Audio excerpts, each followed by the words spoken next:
지난 이틀 동안 번제와 소제에 대해서 배웠습니다. 오늘은 세 번째 제사인 화목제에 대해서 알아보겠습니다.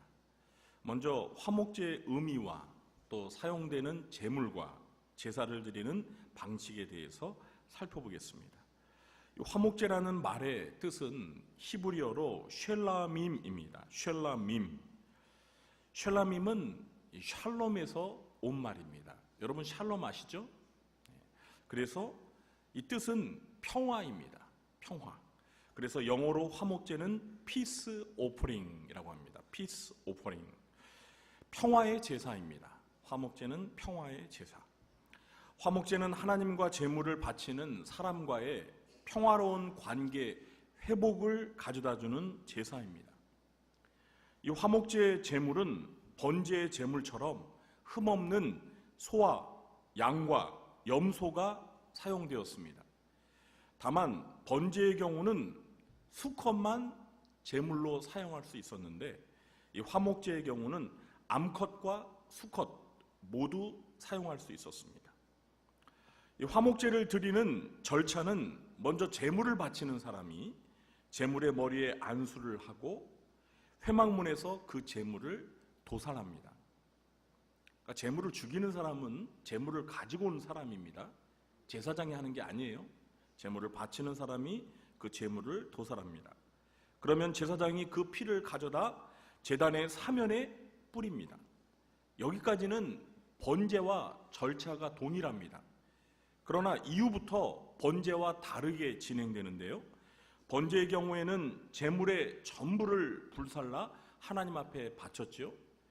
그러나 화목제는 내장을 덮고 있는 기름과 콩팥, 그리고 콩팥을 덮고 있는 기름과 간 주위에 있는 기름만을 태워서 바쳤습니다. 여러분 여기서 말하는 기름이라는 것이 그 기름 덩어리, 비계를 말하는 거예요. 가장 기름진 제물에서 가장 좋은 부위가 바로 이 기름이에요. 그리고 레위기 7장 11절 이하를 보면 이 화목제물 중에서 가슴과 오른쪽 뒷다리는 제사장에게 주어졌습니다. 그런데 신명기 12장 12절과 18절에 보면 화목제가 다른 제사들과 다른 차이점이 있는데 그게 무엇이냐면요. 이 제사를 드린 후에 제물을 바친 사람과 그 가족들이 심지어는 남종과 여종까지 포함해서 제물의 나머지 고기를 함께 먹으면서 여호와 앞에서 식탁 교제를 나눈다는 것입니다. 다른 제사에서 찾아볼 수 없는 화목제만의 아주 독특한 그런 모습입니다. 그럼 두 번째로 화목제를 드리는 목적에 대해서 살펴보겠습니다. 이 동물의 피를 흘리는 모든 희생 제사에는 속죄의 성격이 기본적으로 내포되어 있습니다. 화목제의 경우도 마찬가지입니다. 그러나 이 속죄의 성격이 강한 제사는 기본적으로 이제 내일과 모레 살펴보게 될 속죄제와 속건제입니다. 이 화목제를 드리는 목적은 이 제사의 명칭과 그리고 제가 금방 이제 소개해드릴 이 화목제의 세 가지 종류에 잘 나타나 있는데요. 화목제는 삶의 모든 영역에서 하나님과 평화를 경험하고 그것에 대해서 자원하는 마음으로 감사하면서 드리는 제사가 바로 화목제입니다. 레위기 7장에 보면 이 화목제는 드리는 성격에 따라서 감사제, 서원제, 그리고 자원제 이렇게 세 가지 종류로 나뉘어집니다. 무슨 제요? 네? 감사제, 서원제, 자원제. 감사제,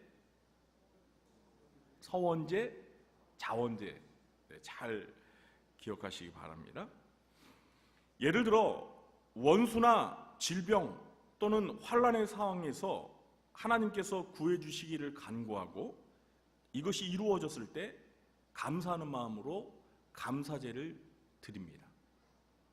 또한 자신의 절박한 문제가 해결되기를 바라면서 하나님 앞에 서운한 것이 성취되면 이루어지면 서원제를 드리는 것입니다. 여러분, 우리가 하나님 앞에 서원할 때가 있지 않습니까? 정말 인생의 아주 급박한 위기의 순간에 이걸 정말 모면할 수만 있다면 하나님, 제가 이렇게 하겠습니다 라고 하나님 앞에 서원을 하잖아요.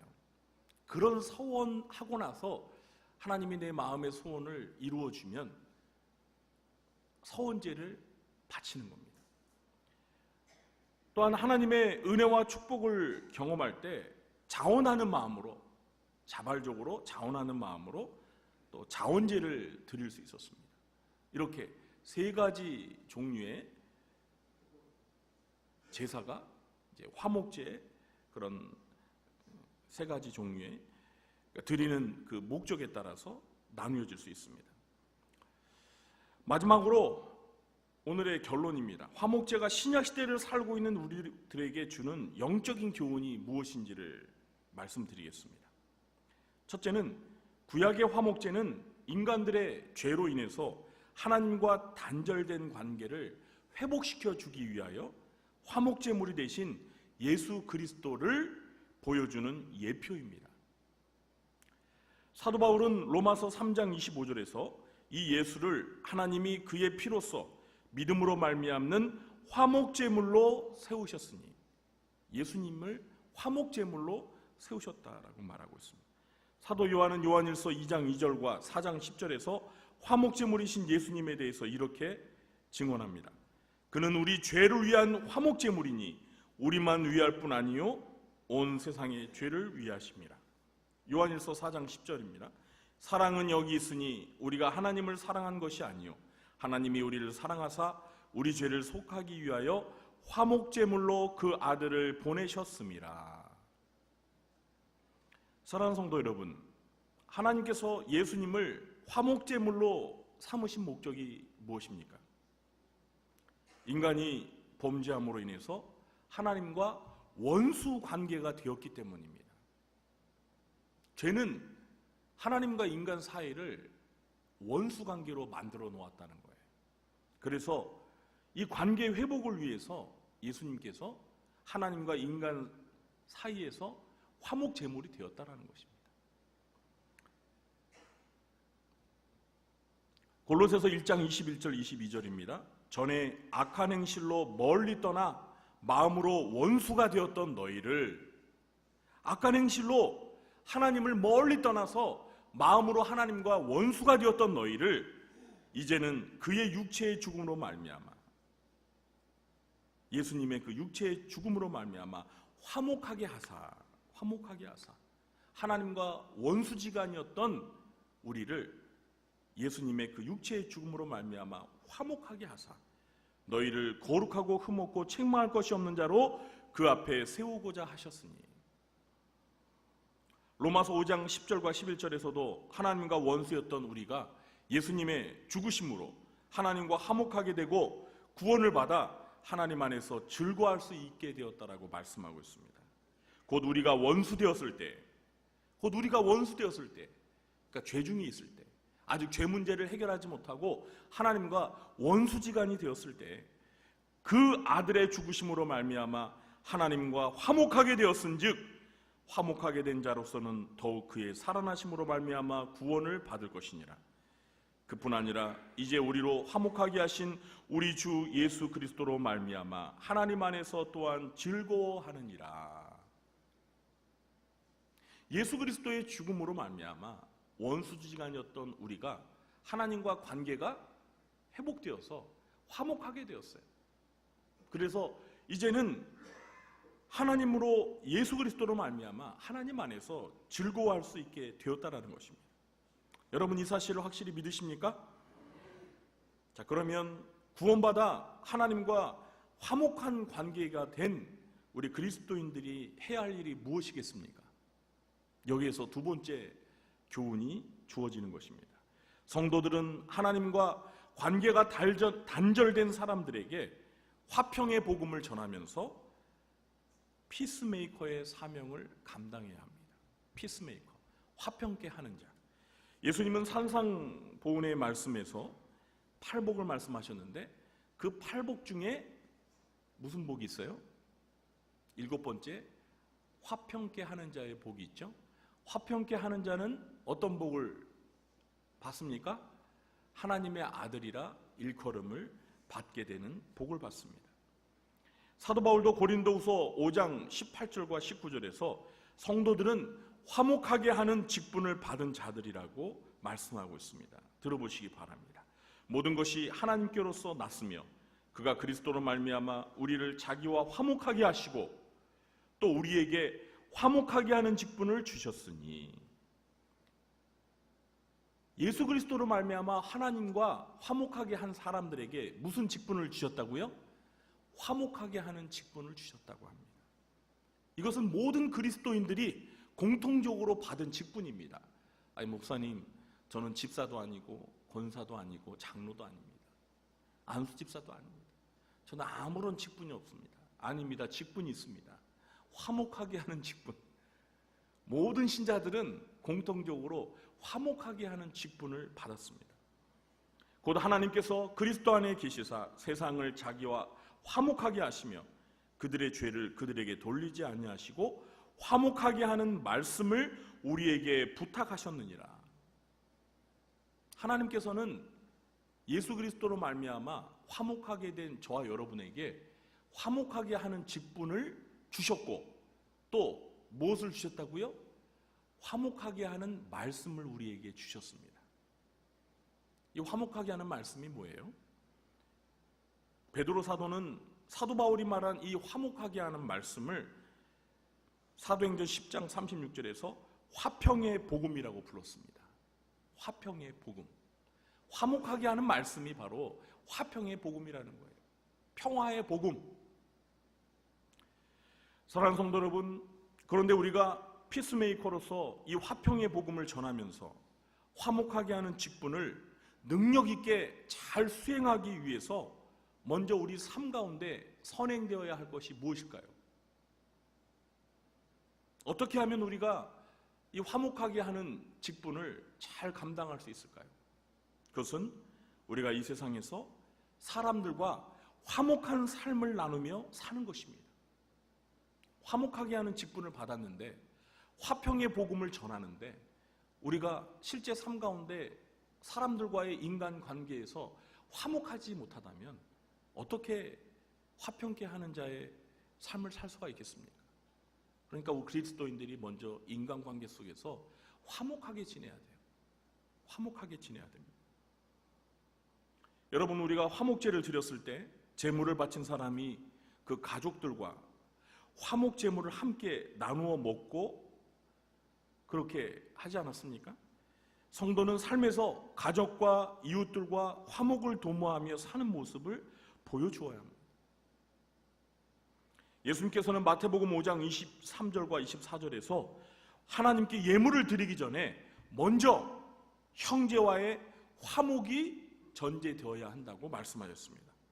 예물을 제단에 드리려다가 거기서 내 형제에게 원망 들을 만한 일이 있는 것이 생각나거든 예물을 제단 앞에 두고 먼저 가서 형제와 화목하고 그 후에 와서 예물을 드리라.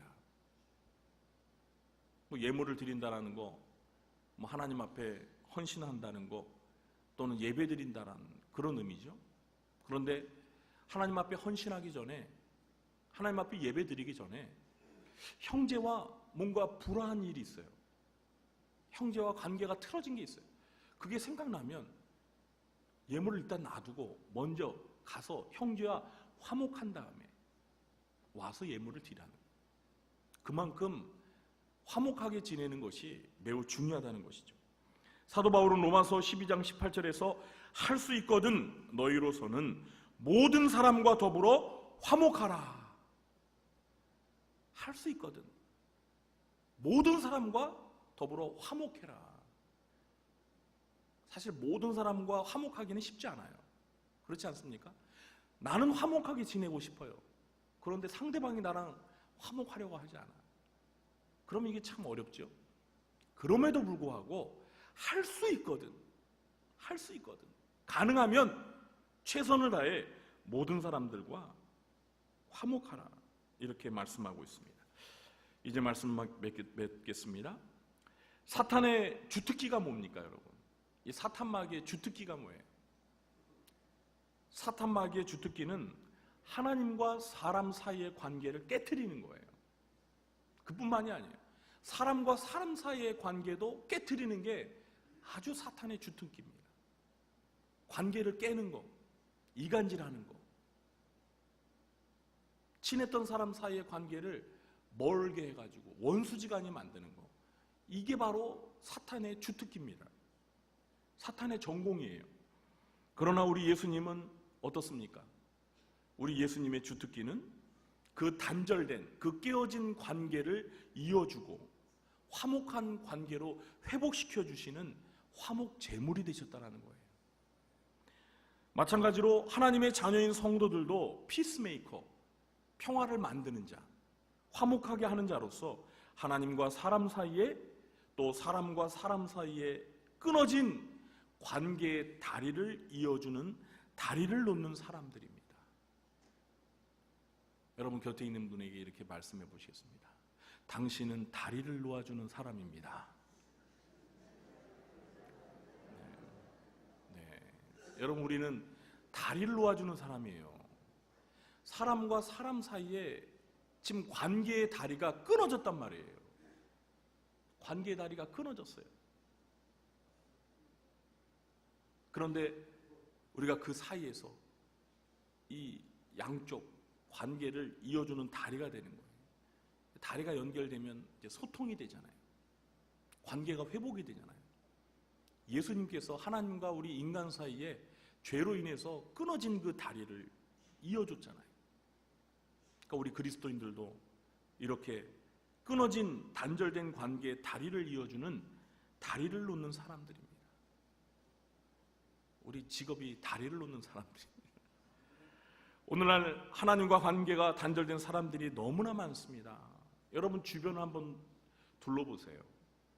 사람과 사람 사이의 관계 단절도 문제지만 그거보다 더 심각한 것은 하나님과 관계가 끊어진 사람들이 너무나 많아요. 하나님과 원수지간으로 사는 사람들이 너무나 많아요.